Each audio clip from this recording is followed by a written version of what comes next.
tous, merci de nous suivre sur Jeune Influent. Aujourd'hui, notre émission de confrontation va opposer M.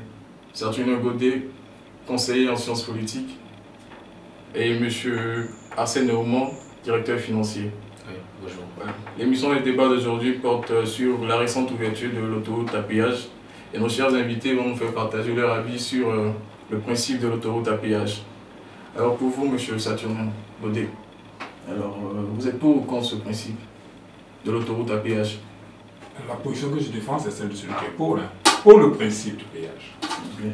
Bien. Vous pouvez nous en dire un peu plus? Vous en dire un peu plus. Certainement, mais avant, je voudrais revenir sur deux petits points qui, à mon avis, sont essentiels. Oui, allez-y. C'est d'abord de dire que cette autoroute elle existe depuis plus de 30 ans.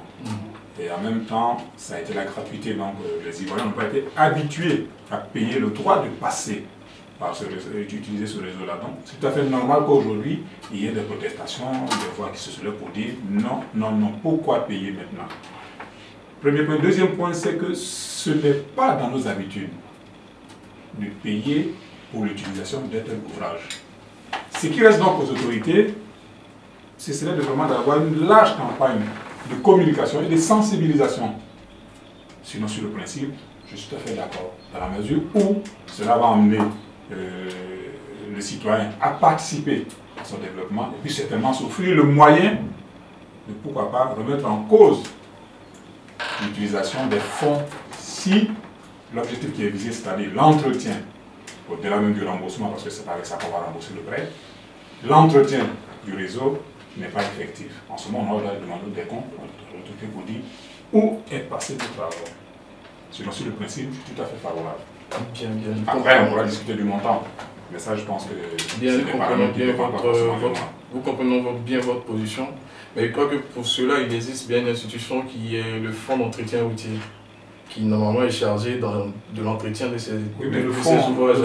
Mais pourquoi faire participer le contribuable? Mais justement, cette institution va servir, va plutôt être chargée de gérer ce fonds-là. Mais le fonds, lui, est mis à disposition comment?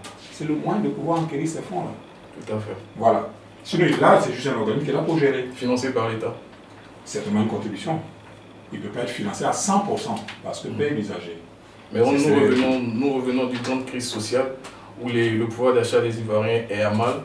Vous êtes d'accord avec moi sur ce principe-là? Et les obliger à contribuer cela remonte à longtemps déjà. À l'entretien. Ça fait 4 ans, c'est beaucoup. Pour faire la guerre, il faut peut-être 2 à 3 semaines. Mais pour faire la paix, ça fait 50 ans après, on est toujours je disais à l'instant en antenne qu'il faut quand même oser quelquefois. Oui. Si longtemps tu tenu compte du fait que nous sortons d'une crise, pour la réparer, pour y revenir, pour y remédier, il faut parfois 10, 20, 30 ans. Tout dépend de la culture, de la mentalité, des moyens qui sont mis à disposition. Donc pour vous, c'est nécessaire aujourd'hui de le faire à péage cette autoroute-là? Pas nécessaire, mais c'est une contribution, c'est un bon début. Très bien, on va rester sur ça. On revient à vous, M. Oumon. Alors, c'est un bon début, nous disait tout à l'heure M. Saturnin Godet. Et vous, qu'est-ce que vous en pensez? Bon, je vous remercie. Je remercie M. Godet pour ses explications. Et moi, avant de donner mon point de vue sur le principe du péage ou non de cette nouvelle voie qui a été créée, il faut rappeler que l'autoroute il existe depuis bien longtemps en Côte d'Ivoire. Il y a seulement eu quelques kilomètres qui ont été complétés sur cette autoroute-là. Alors, moi je comprends aujourd'hui de par le principe dont M. Godet parle de faire participer les Ivoiriens à la création et au contrôle, je dirais, des infrastructures. Je pense que les politiciens et le gouvernement actuel se permettent, je dirais, d'enfreindre des règles de base du fonctionnement d'un gouvernement. Parce qu'en face, ils se sont rendus compte qu'effectivement, il n'y a personne, il n'y a pas de contradiction, il y a rien devant. Donc le gouvernement peut se permettre d'annoncer tout et pardonnez-moi de l'expression, de mettre n'importe quoi aux Ivoiriens, et ils sont confiants que les Ivoiriens vont gober cela. Non, alors, pour revenir, vous pensez de demander l'avis des Ivoiriens avant d'initier ce projet? Non, même pas besoin de demander l'avis des Ivoiriens, mais le principe du péage de l'autoroute ramène à la question de savoir d'abord qui paie l'autoroute. Qui fait l'autoroute? C'est l'État de Côte d'Ivoire qui fait l'autoroute. J'ai posé la question de savoir qui paie l'autoroute. C'est sur fonds publics de l'État de Côte d'Ivoire ou c'est une entreprise privée qui met les fonds pour ouvrir cette autoroute? Quand on a répondu à cette question, on verra maintenant si l'autoroute il est soit à péage ou pas. Donc je vais éclaircir un peu mon point de vue. Alors, l'autoroute a été créée et financée, le coût total a été de 211 milliards, financé en grande partie par la Banque mondiale.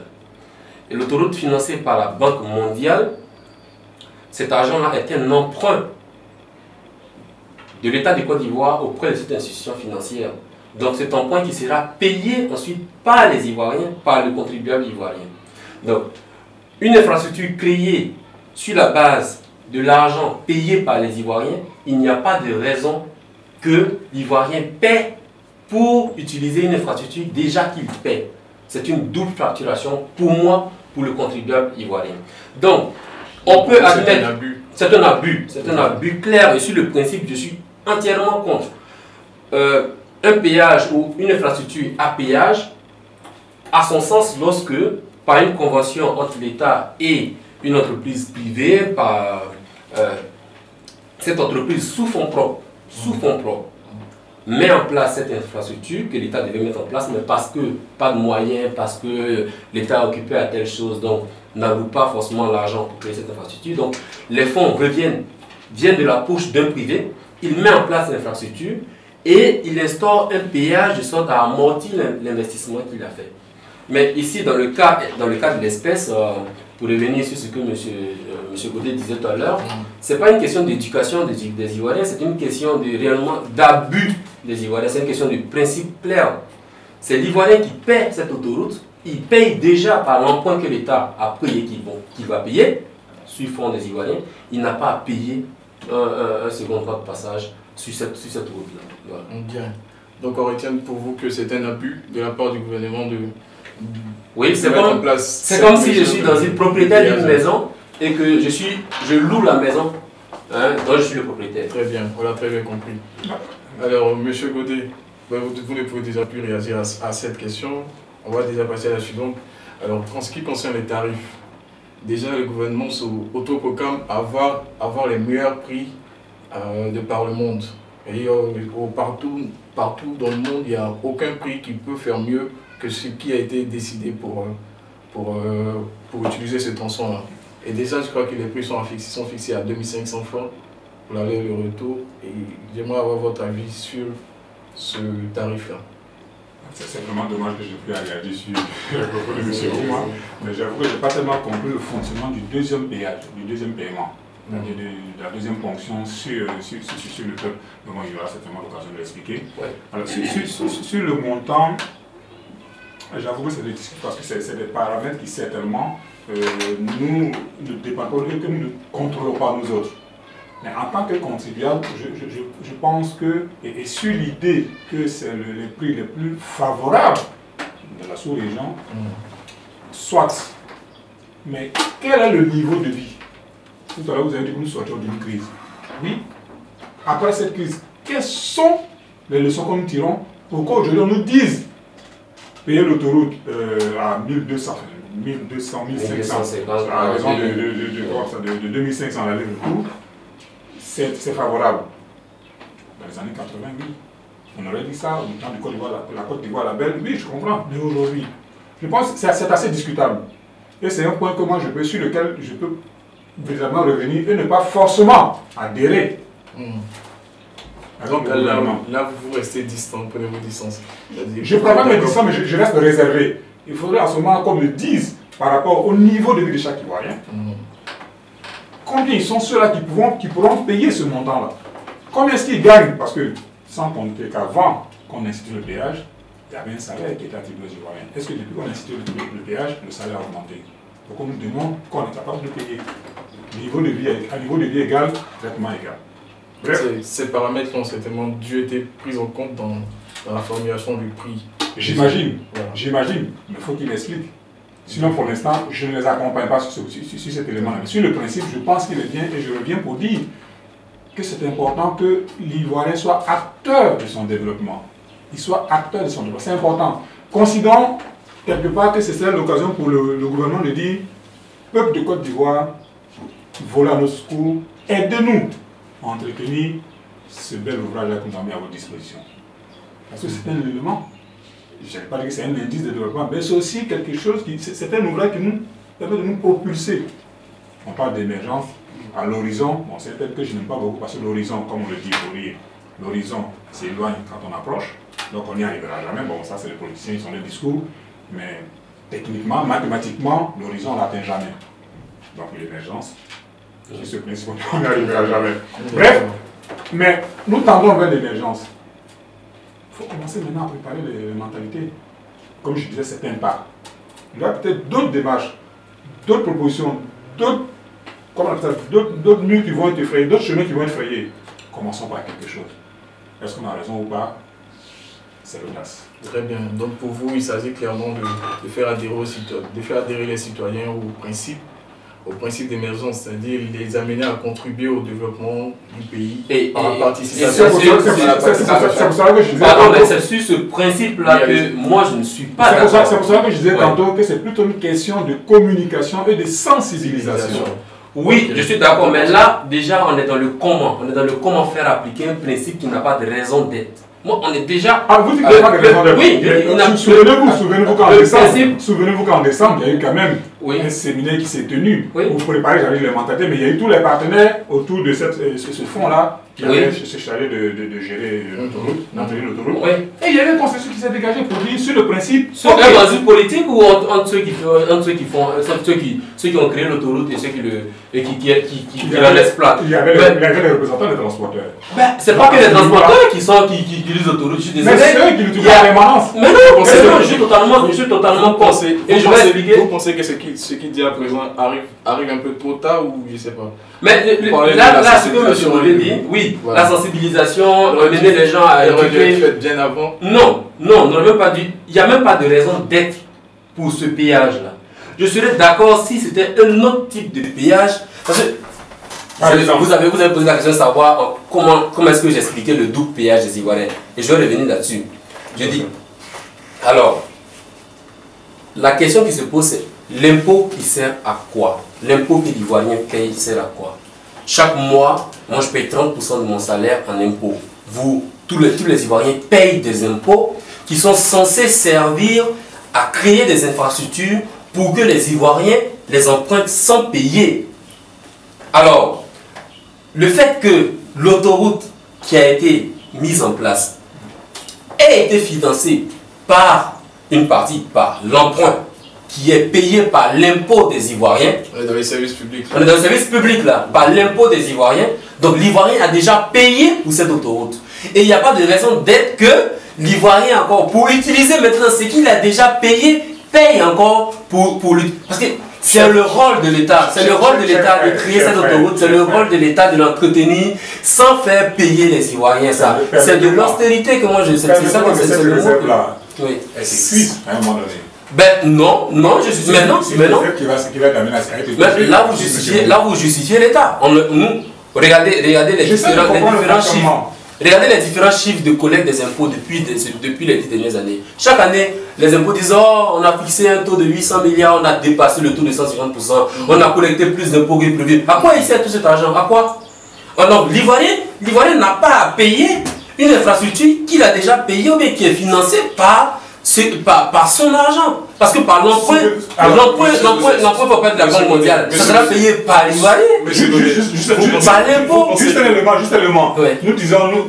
Nous disons que le péage, enfin, ce qui va être payé comme montant par les usagers, va servir à l'entretien de cette autoroute. Mais ils n'ont même pas à le faire. Nous disons, pour ceux qui sont favorables au principe, nous disons, mais c'est un prétexte parce qu'en fait, cela va permettre à aussi aménager, entretenir tout le réseau. C'est à coup de milliards par an qu'il faut. Bah oui, mais l'État a ce budget-là pour ça. L'État a ce budget pour le faire sans faire payer encore les Ivoiriens. Parce que quand on demande, pour revenir à votre deuxième question, sur le coût de péage, hein, alors, sur le montant des péages, ben, sachez que vous savez que la moitié des Ivoiriens, plus de la moitié des Ivoiriens vivent avec moins d'$1 par jour. Moins d'$1 par jour. Et aujourd'hui, cette autoroute-là, le plus petit prix de passage, c'est $5. C'est 2500. C'est 5 fois plus. Ouais, vous comprenez? Donc, déjà, non, le principe même du péage n'a pas de raison d'être. Et le prix, je ne veux même pas discuter du prix du péage parce que pour moi, il n'y a pas de raison même qu'il y ait péage. Vous pensez que si l'autoroute est un péage aujourd'hui, c'est parce que l'État agit par priorité, par secteur de priorité? Est-ce que l'État agit par secteur de priorité? Pour moi, ce ne serait pas une priorité. Ça fait certainement partie des objectifs à atteindre, mais dans l'immédiat, ce n'est pas par là qu'il faut dû commencer. Il y a le système de santé qui est un peu désuet, il y a plusieurs domaines dans lesquels il y a l'emploi. Parce que justement, si on fait payer l'autoroute, il faut penser à avoir plus de personnel actif, soit dans l'administration publique ou même dans l'administration privée. C'est important parce que l'État aussi a une part. Voilà. Pas forcément embaucher dans le privé, ce n'est pas leur rôle, mais c'est de participer, de contribuer à une bonne formation qui peut permettre d'ouvrir des carrières dans le privé. Donc je pense que la priorité, ce serait ça. Des Ivoiriens en bonne santé, des Ivoiriens qui travaillent. Puis bon, c'est vrai que depuis un certain temps, on parle du panier de la ménagère, mais on parle du sachet. Bon, depuis que les sachets sont abolis, on ne sait plus de quoi on va parler, mais bon, attendons l'avenir. Aujourd'hui, les Ivoiriens sont confrontés à l'augmentation des prix des transports. Et pour vous rejoindre tout à l'heure ce que vous disiez tout à l'heure, pensez que ça pourrait susciter une grogne nationale de la part des populations? Ça devrait susciter une grogne de la part de la population. Dans la majorité, je veux dire. Bah oui, parce qu'aujourd'hui, il n'y a pas besoin d'être prix Nobel de politique pour voir qu'aujourd'hui, l'Ivoirien est pressé jusqu'à dans ce dernier retranchement pour vivre. L'Ivoirien, il vote, il survit. Sur nous, on est bien à Abidjan, là, à parler, mais faisons un tour au village. Allons-y à Saint-Globo, dans les villages, chez les paysans, et voyons l'État. Aujourd'hui, nous, on a des tablettes.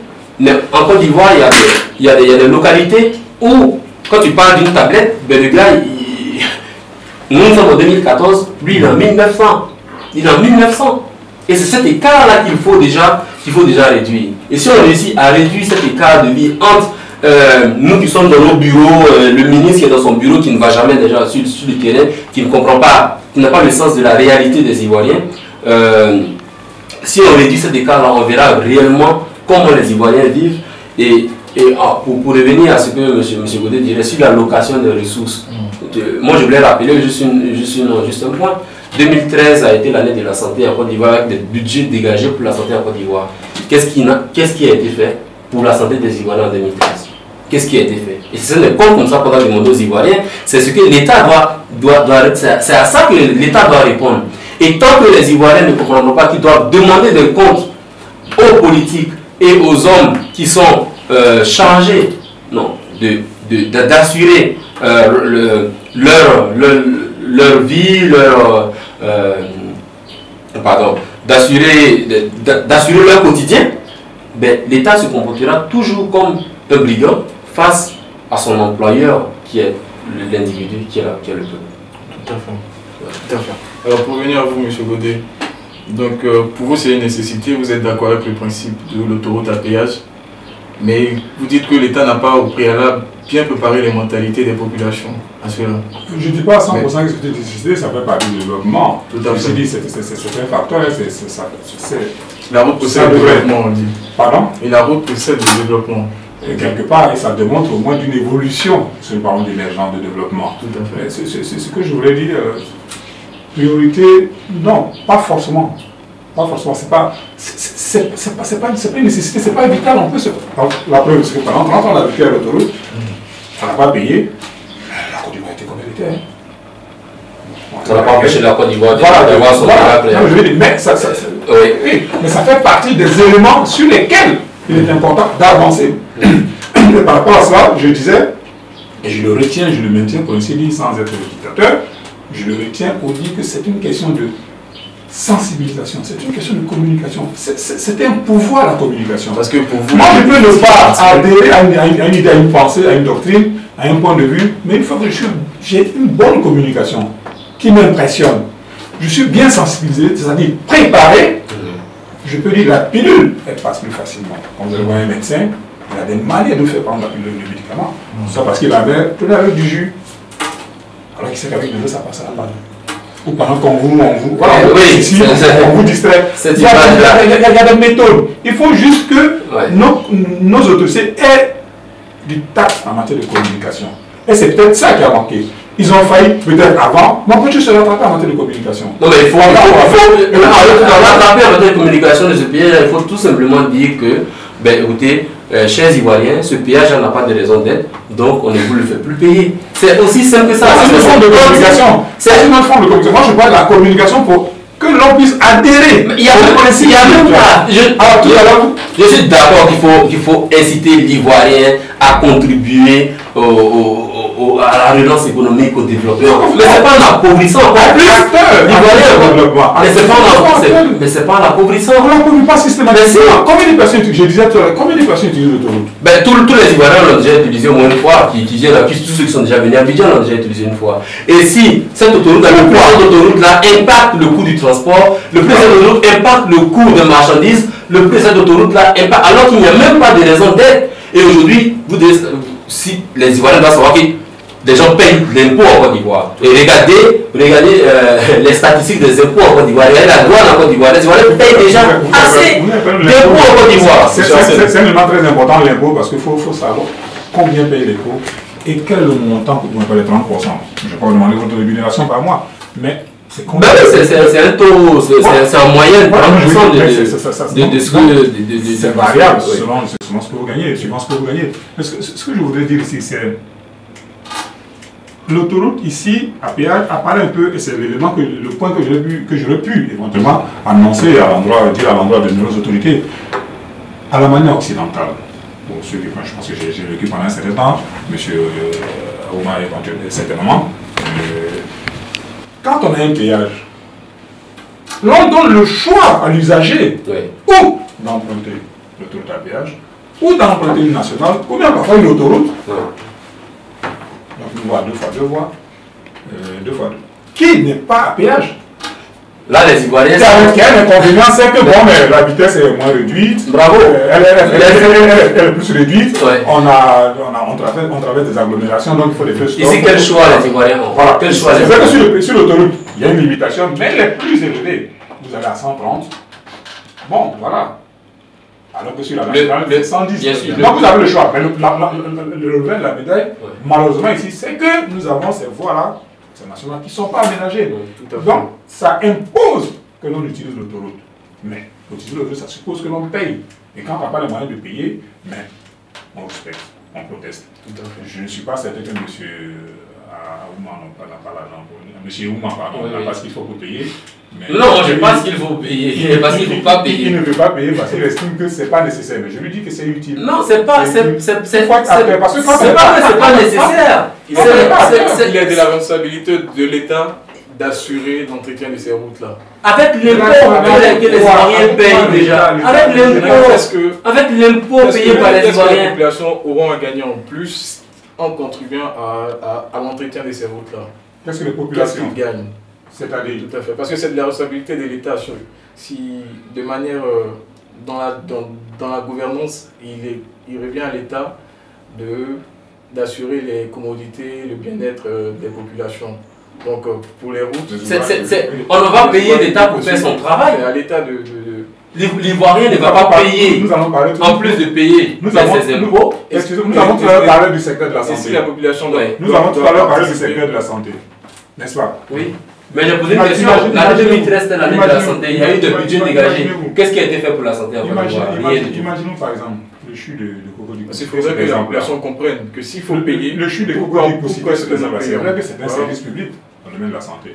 Mais lorsqu'on parle en consultation, nous payons quand même une modeste contribution qui n'a pas la valeur du service qui nous est rendu. Parce que le même service rendu en clinique, qui est une structure privée, on paye pratiquement, pour ne pas dire le triple. Il y a une différence. C'est-à-dire qu'il y a une part qui revient à l'État.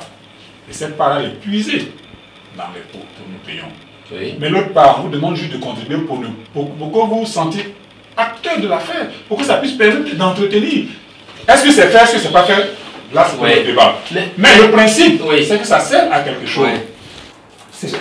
D'accord. C'est vrai qu'après on a lancé la politique de... Quelle est l'alternative qu'on donne aux Ivoiriens par rapport au péage? Oui, par rapport au péage. Rien, ils n'ont pas d'autre alternative. Donc ils sont obligés... C'est un peu ce que vous disiez tantôt. Oui, c'est ce que vous disiez. Pour être conforme, pour ne pas que ce soit une obligation de dire Vous payez si vous voulez voyager. Bah, Normalement, on devait dire, franchement, si vous voulez voyager, vous avez le choix. vous prenez la Le péage nationale. devient luxe. Bah, bien sûr, mais il y a une route qui est entretenue, qui est bien entretenue, qui est bien faite, qui marche bien, que les Ivoiriens peuvent utiliser à titre gratuit parce que c'est le rôle de l'État et c'est à ça que servent leurs impôts qu'ils payent. Et il y a une route qui est un luxe. Pour ceux qui veulent aller plus vite, ou voilà, il y a un péage. C'est pour cela que je voudrais que l'ancienne route a été abandonnée carrément. Ouais. Mais ça fait 30 ans que l'autoroute existe, donc vous comprenez qu'à ce stade-là, c'est vrai, on a plein de passer par Dabou, hein, parce que là, on prend l'autoroute et on est parti. Je veux juste attirer l'attention et profiter pour interpeller mon cher frère M. Ouman, pour lui dire, dans ce cas-là, menons le débat pour dire, ok pour le péage, mais chères autorités, donnons le choix. Ouvrons la possibilité de, par exemple, utiliser national. Mais maintenez vos péages si vous voulez. Mais comme la possibilité, et vous verrez bien si les Ivoiriens sont plus intéressés par le péage, parce que dans les pays où ça existe, je veux dire, on a des bouchons, le trafic est souvent perturbé sur les autoroutes, même à péage. Bien sûr. C'est pour dire, Bien sûr. pourtant ils ont la possibilité de prendre la nationale, mais ils y vont quand même. C'est un choix. On ne se plaint pas. Mais donc on est d'accord. Avec moi, ok pour le principe, mais chers autorités, donnez le choix. Le principe, il est faussé de la base, il est faussé. Parce que, comme j'ai expliqué que le principe soit faussé. Le péage, non mais si, le péage, il a été financé, je l'ai dit, il a été financé par... Ah ben ça c'est notre point, mais le péage a été financé par la Banque mondiale par l'argent des Ivoiriens, par un emprunt qui sera payé par les Ivoiriens. Donc les Ivoiriens ont déjà payé, monsieur. Et les Ivoiriens n'ont pas à repayer pour passer sur ce qui a été déjà payé par les Ivoiriens. Donc, s'épuiser à un moment donné. Mais non, ça s'épuise. Non, c'est une question d'allocation des ressources. Qu'est-ce qui est fait avec l'argent des impôts? À quoi il sert alors? À quoi il sert? À quoi il sert l'impôt? Mais imaginez les salaires qu'on paye. Imaginez, si. Mais il n'est pas les impôts, c'est pas moi qui le dis, c'est eux qui affichent que c'est leur objectif. Vous avez l'université qui est aménagée. Ça sert aussi à cela. Vous avez les fonctionnaires que l'on paye. Vous avez nos policiers qui sont habillés, qui normalement sont armés. Normalement ils sont armés. C'est la police, normalement ils sont armés. Monsieur Gaudé, profitez maintenant pour dire votre mot de la fin. Le mot de la fin, oui, pour ce que nos disons que je me suis déjà avancé sur le mot de la fin à l'endroit de nos autorités, en leur demandant quand même de donner le choix, parce que ça c'est important, pour ne pas que ce péage-là ressemble à quelque chose qu'on impose aux Ivoiriens. Vous voulez sortir d'Abidjan, c'est le péage, ou c'est rien. Donnez-nous la possibilité d'avoir une nationale aussi bien entretenue, bien aménagée, pour que nous, qui aimons faire du tourisme et découvrir de beaux paysages, avoir le temps de s'arrêter dans nos villages pour acheter de la tiéké, du poisson fumé, parce que c'est des choses qui ne se trouvent pas sur l'autoroute, normalement. D'accord? Parce que l'autoroute, on y va. Laissez-nous le choix. Je retiens le principe et je dis aux autorités, laissez-nous le choix. Et en même temps que je dis ce message à l'endroit des autorités, je donne un message à l'endroit des usagers de l'autoroute. Ce n'est pas parce que vous payez que tout est permis. Vous payez certes, mais il y a la loi que vous devez respecter. Si l'interdit de téléphone au volant ne dit pas j'ai payé, je fais ce que je veux, non. Si la vitesse est limitée à 130, j'ai payé, je vais à 150, non. Les services d'autres auront la possibilité, vous n'avez pas l'obligation de vous verbaliser. Dans ces conditions, si vous êtes mal stationné, ce sera la même chose. Donc, payer, c'est peut-être un passe-droit, mais ce n'est pas la voie ouverte à toute chose. Donc, c'est vraiment ces deux messages. Et puis, sans dire encore à nos frères et nos sœurs, si telles sont beaucoup intéressées, parce qu'on a nos sœurs, nos mamans qui sont au volant en ce moment, qu'il est important que les Ivoiriens pensent être acteurs. Sinon, c'est une façon de tout laisser. Et là, je tends la perche à M. Ouman, tout laisser entre les mains des politiciens. Déjà qu'ils se sentent nos employés, nos employeurs plutôt, au lieu d'être nos employés, nous leur donnons la possibilité de dire, décidez pour nous, et nous sommes là, nous subissons. C'est une façon de dire non, soyez acteurs et participez à vos dépendants. Soyez des personnes très décidées aussi pour le nous, tous les spectateurs, pourront retenir cela de vous. Alors, un mot de la fin pour terminer, M. Ouman. Alors, ce que je vais dire aujourd'hui pour finir, pour clore, je dirais, ce débat à mon niveau, c'est que les Ivoiriens doivent être plus regardants, je dirais, sur ce qui se passe dans leur pays et ce qui se passe dans pour leur vie. Alors, ce péage-là, il n'a pas de raison sur le principe qu'il soit, parce qu'il est déjà payé par les Ivoiriens aux frais de contribuables, par un emprunt, et l'Ivoirien n'a pas à payer, n'a pas à payer un frais supplémentaire pour entretenir déjà cette route qui est l'argument, je dirais, donné par le gouvernement pour justifier, je dirais, ce coût énorme déjà pour les Ivoiriens. Alors, aujourd'hui, les Ivoiriens doivent comprendre une chose, c'est qu'ils ont l'obligation de demander clairement, de façon raisonnable, de façon concrète et claire, des comptes, je dirais, aux personnes à qui ils ont donné un mandat pour gérer pendant une période donnée. Donc, demander ces comptes-là, c'est de le faire de façon rationnelle, c'est de se renseigner, c'est de ne pas laisser sa réflexion aux mains de politiques qui ne travaillent pas forcément pour cette population-là, mais plutôt au profit de son propre compte.